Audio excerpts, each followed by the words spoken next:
Hey guys, so we actually have some important reveals and updates in the world of Dragon Ball Sparking Zero, taking into account new characters, when we can expect more important information, character model updates and changes, and a whole bunch of important updates. So for this video, I'm just going to cover everything. Timestamps will be in the description and comment section below.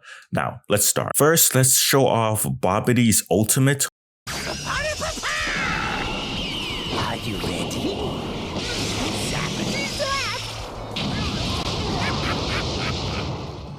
For some reason, Bandai Namco did not have this in the original trailer, which is honestly a bit weird because we haven't really gotten much stuff from Babidi, but we got all of the stuff from the Super Buus. Like what?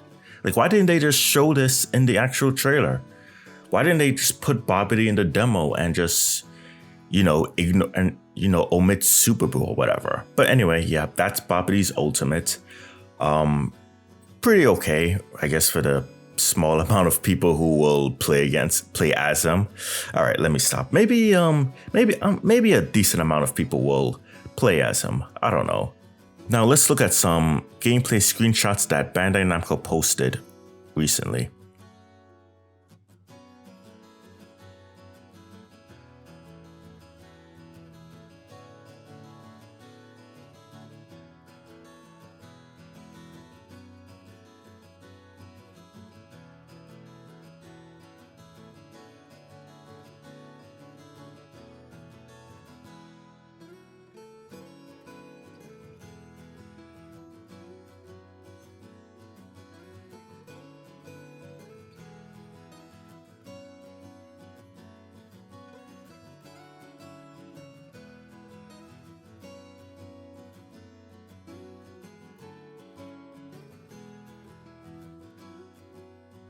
For reference, these images were posted on their official website, and obviously you can see like some images of Gohan, Evil Buu, Kid Buu, etc.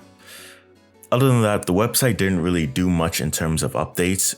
I obviously do know that we have the character roster that got updated, but which leaves around, I want to say, around 20 to 25 characters. Apparently that's what people have been saying, which begs a question: who else is going to be revealed? So obviously I know that character like God of Destruction Topo should be revealed. We'll probably get Kaba, we'll probably get Frost, but will we get Dragon Ball GT characters? That's like the big mystery. For me, I want to say that I would be satisfied if we had Super Saiyan 4 Goku and maybe Super Saiyan 4 Vegeta, or maybe just even Super Saiyan 4 Gogeta, and then they put the other characters as DLC. And the reason is because, well, you know what? It just gives them more time to work on the character. They probably even be better than the base character rosters in general. That's the thing with DLC, is that they tend to get a lot more time to work on the characters, and they tend to be more unique. Like look at Dragon Ball Xenoverse 2. A lot of the later DLC characters are even better than the base character roster. Like Beast Gohan is much more unique compared to a lot of the Super Saiyan Blue Goku, Super Saiyan Blue Vegeta for Dragon Ball Xenoverse 2. A lot of the older character roster. So I'm definitely in the line of, hey, if you want to keep GT DLC, I'm all for it, But if we have like a Super Saiyan 4 Goku or a Super Saiyan 4 Gogeta, or even a baby Vegeta as a second character, then yeah, I'm not going to complain either. But yeah, we definitely have some stuff to look forward to. The other thing I'm going to cover is some actual new character model updates. When in the original demo gameplay, when Super Buu was absorbing Gohan and Gotenks, the expressions were very peculiar, or kind of like very generic. But in the actual trailer itself, we actually do see much more expressions from Gohan and Gotenks and even Super Buu. So like in the trailer itself, it was there. You could definitely see that there was a lot more expressions. And here's like a picture that kind of shows off the differences. So the one at the left shows off base Super Buu, Gotenks, and Gohan. Those expressions, I guess, look okay. But at the other one, you can definitely see some changes. Yeah, so again, why would you include this in the demo? I don't know. I don't know why you guys like put these characters in the demo so much. I don't know what's the obsession with a ton of characters in the demo. Just make it 10 to 15 characters. I do not understand.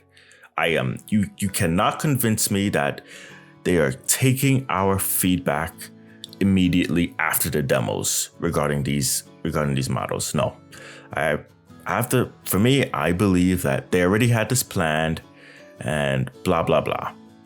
Now let's go over a special quote / interaction for Dragon Ball Sparking Zero that's been causing some controversy.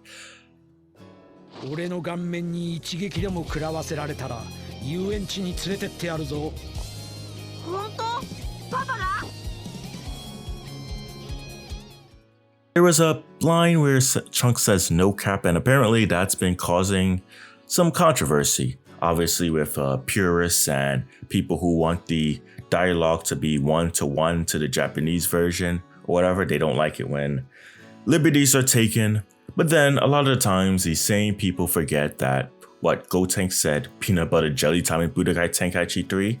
You had Goku Black saying Goku Black likey. You had dub changes like, you know, time to make the donuts and other nonsense like that. So honestly, just if you're angry about it, just get over it. You know, just deal with it, because that's how some of the dub is. You know, honestly, I'm kind of like the dub should probably make some changes from the Japanese version, at least in the games. In the anime, all right, I can understand. But like, you know, they're the video games, you know, let them do their own thing.